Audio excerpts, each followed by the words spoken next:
அப்பதான் நம்ம தேசம் முக்கியம், நம்ம நாட்டை காப்பாற்றணும், யார் முஸ்லீம் தான் காரணம், இவனுங்க வந்து நம்ம நாட்டுக்காக கஷ்டப்பட்டு உழைக்கிற நரேந்திர மோடியை இந்துங்கிற காரணத்துக்காகவே இவங்கெல்லாம் எதிர்க்கிறானுங்க அப்படிங்கிற மாதிரியான அந்த வந்து பொய் பிரச்சாரங்கள்லாம் நம்பி அப்ப நம்ம சாதி இருக்கணும்னா நம்ம மதம் இருக்கணும், நமக்கு நம்ம சாதி முக்கியம் அப்படின்னா மதம் இருந்தா தான் சாதி இருக்கும் அப்படிங்கிற வந்து கான்செப்ட்லாம் நான் அதுக்குள்ள வர ஆரம்பிக்கிறேன்.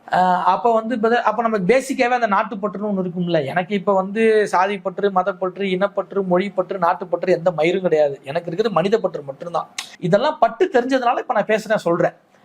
அப்படி இருந்ததுல நமக்கு இந்த வந்து நாட்டுப்பற்று தான் சொல்லிட்டு அப்படியே கொஞ்சம் கொஞ்சமா அப்படியே வந்து உள்ள. இப்ப உதாரணத்துக்கு வந்து கோயம்புத்தூர் குண்டு வெடிப்பு, நம்மளுடைய வந்து நாடாளுமன்ற தாக்குதல் எப்படி இவனுங்க நடத்தினானுங்கன்னு நமக்கு பின்னாடி தானே தெரியுது. ஆனா அவனுக்கு நம்மள்ட்ட சொல்ற கதை வேற தானே. அடுத்தது இங்க ஒவ்வொரு இந்த பாஜகவை சேர்ந்தெல்லாம் வந்து இங்க இருக்கக்கூடிய பாஜக இதுக்கு முன்னாடி நீங்க சினிமா ட்ரை பண்றதுக்கு போதே பாஜக நோட்டீஸ் பண்ண ஆரம்பிச்சிட்டீங்களா? மோடி இருக்காரு. ஆமா 2014 மோடி வரணும்னு நான் நினைச்சேன். ஆப்கி பார் மோடி சர்க்கார். ஆமா, மோடி வந்துட்டு அதெல்லாம் மாறிடும், ஊழல் இல்லாம ஆயிடும், லஞ்சம் இல்லாம ஆயிடும், நம்ம நாடு பயங்கரமா முன்னேறிடும், நம்ம நாடு வந்து அமெரிக்கா மாதிரி ஆயிடுன்னு சொல்லிட்டு அந்த எலெக்ஷன் ரிசல்ட்டை காலையில இருந்து உட்காந்து நாங்களாம் வந்து டிவியில பார்த்துட்டு இருந்தோம்.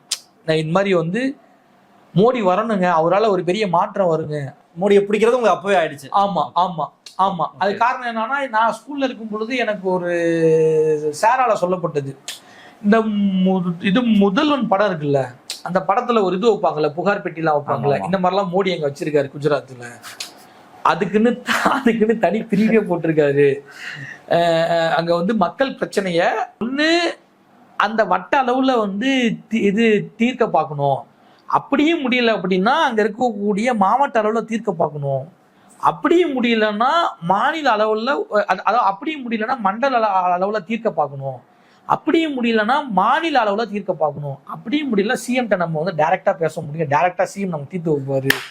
நீங்க ஜுமாஞ்சி கதைகள் எல்லாம் நானும் நம்பி, அதெல்லாம் உண்மைன்னு நம்பி, ஸ்கூல்ல இருந்தே நம்பி, அப்ப என்ன தோணும், இப்படி ஒரு என்னடா அது சினிமாவில பார்த்ததெல்லாம் நரேந்திர மோடி பண்ணிக்கிட்டு இருக்காரா, இவர மாதிரி வந்துட்டா என்னடா அச்சா பயங்கரமான ஆளா இருக்காரு அப்படின்னு ஒரு எண்ணம் வரும்ல. அப்ப நமக்கு வந்து மோடியை பிடிக்க ஆரம்பிக்குது. அதன் தொடர்ச்சி சாதி உணர்வு இருக்கு, மோடியை பிடிக்க ஆரம்பிக்குது. இந்த மாதிரி பாயிண்ட்ல நீங்க பாஜக. ஆமா.